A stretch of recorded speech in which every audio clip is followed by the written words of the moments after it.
Okay, we're at Laport for this walk. It's one of our smaller properties. It's only about 48 acres. Unlike what's indicated with the road sign, there is actually a parking lot that can hold a couple of cars. But this property was actually donated to the county parks by the Laport family to be a preserve. So again, it's worth a quick visit. I would tie it in with a visit to the Naturalist because it's only about a 1 mile loop trail and is not going to occupy a full day for you if you're coming out for activities in the parks. So tie it in with a visit to the Naturalist, which is maybe about a 5-7 minute drive from this location as well.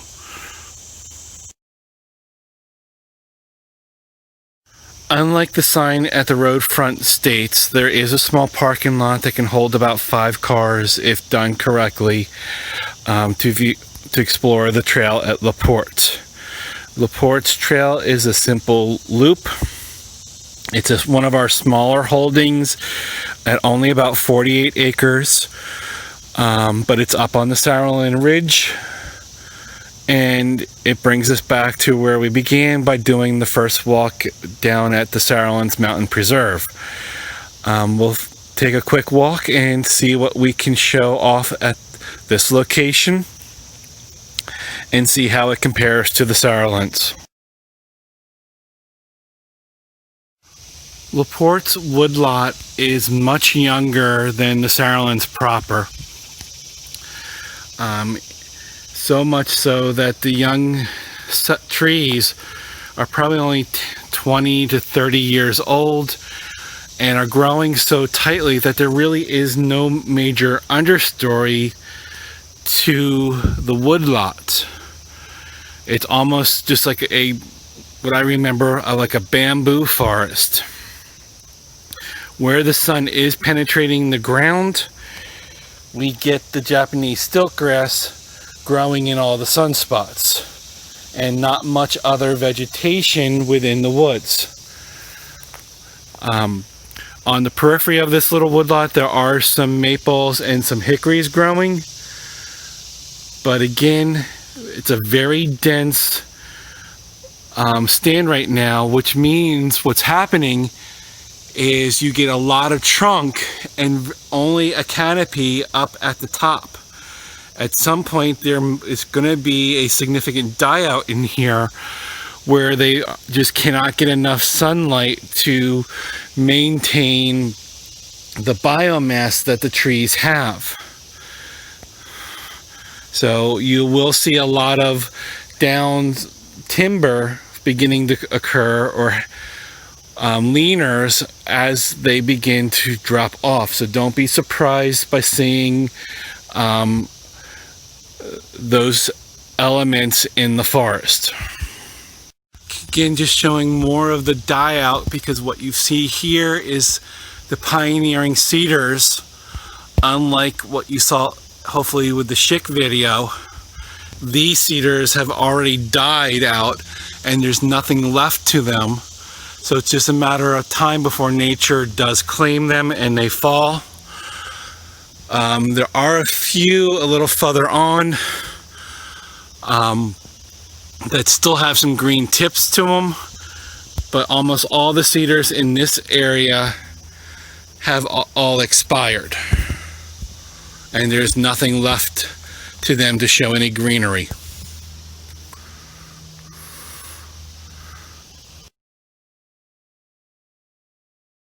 This is actually a new vine climbing up into the trees.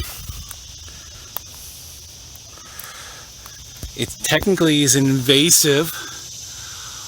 I believe this to be Wisteria. It actually even wrapped around itself once, and you can see the elements of where the old vine squeezed until it got broken off. Wisteria does also exist at the Arboretum in a back corner by the maintenance building, so it's not really an area open to the public. But again, this will only add to the stress on the trees as they compete for the sunlight. Okay, here's one of the wisteria vines, and what you can see is squeezed this maple tree to the point where the tree is deforming around the vine. Sometimes people actually look for these kinds of trees because what they'll do is they'll actually make walking sticks, and the unique shape that this caused just adds to the flair of the walking stick. But again,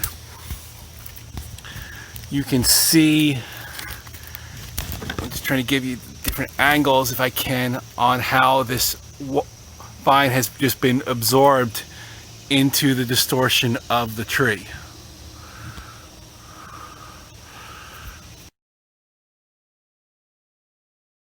Okay, when you emerge from the small woodlot, you do come out into a couple of small fields divided by a tree line. These act as a wildflower field, provide some grassland habitat, edge habitat to some of our native species. It is potentially large enough that there might be some bluebirds around, but none of the big grassland species would be found here at Laport. It's just not a big enough property. Some of the flowers out there, because right now they're pretty far out, I'm not going to risk pushing in to get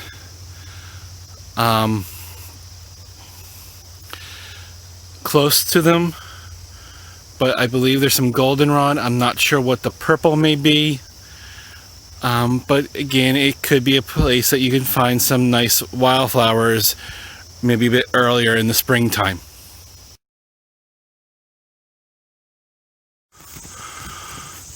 Okay, one of the trees around the field of Laport is the elm trees. It has a very serrated edge. I can't quite get to the trunk to show you what it looks like, but it actually hides two different textures. The bottom has a bit of a velvety feel. The top is sort of sandpaper-like. So to me, it's like the dawning of Velcro. And I did pick a leaf, so hopefully you can see that it will actually cling to my t-shirt. So again, it's just one of the unique trees here along the edges at Laport. Okay, just trying to show you off another shot of the fields. The golden flowers here are one of the goldenrods. I don't know which one. If I remember correctly from my dendro classes, there's over 250 different species of goldenrod. And I've long since forgotten the few species that I had learned from my college days.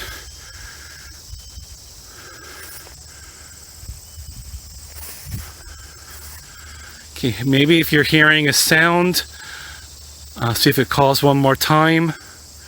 But I actually heard a red-tailed hawk in the area doing sort of like a begging call. So hopefully that came in the middle of the video. I talked about this wildflower out at Tower Hill, but it now has its pods. But this is dog bean, and these are the pods for the seeds that it produces here. And again, these were used by Native Americans as a place to find fibers that they made their ropes from. So just one of the plants that can be found here at Laport. Another plant you'll find along the fields at Laport are these guys. Again, they are a common sort of plant among the meadows because they're also at the Arboretum. But this is a mint, which means if you grab the stem and try to roll it, it'll actually give you a square shape. But this is mountain mint. And if you take a dried flower head and crush it, it will give you off a nice fragrance because it reactivates the oils in the flowers. Okay, as you can see, there is a barn on the property. There's actually a private residence in the interior because the house has been rented by the county. And the area around the barn and that house are off limits to visitation unless you're a guest of the resident. So when you do come to Laport, please hold yourself to the perimeter trail and just be aware that you will see the structures from a distance. But please don't walk up the driveway to the residence, and give them the privacy that any person should enjoy around their household.